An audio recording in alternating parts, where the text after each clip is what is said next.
हिंगोली जिल्ह्यामध्ये पावसानं थैमान घातलंय। त्यामुळे महामार्गावरील सावरखेडा गावाजवळ असलेल्या पुलाच्या बाजूला लावलेलं साईड कॉन्क्रीट वाहून गेलेलं आहे। प्रशासनाचा हा गलथान कारभार समोर आलाय आणि त्यामुळे नागरिकांनी देखील आता संताप व्यक्त केला आहे।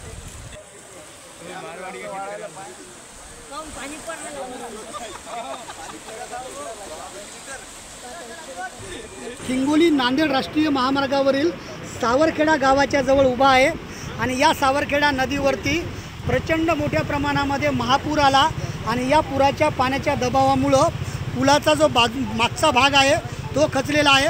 आपण जर या व्हिडिओच्या माध्यमातून पाहिलं तर पुराच्या पाण्यामुळे या पुलाला किती नुकसान झालेलं आहे। संपूर्ण या पुलाचं जे कॉन्क्रिटीकरण आहे ते या पुराच्या पाण्यामुळे ढासळलेलं आहे। खरं तर पुराच्या पाण्यामुळे मोठ्या प्रमाणामध्ये ग्रामीण भागातील रस्ते त्यासोबत रहिवासी वस्त्यांमध्ये पाणी शिरलेलं होतं।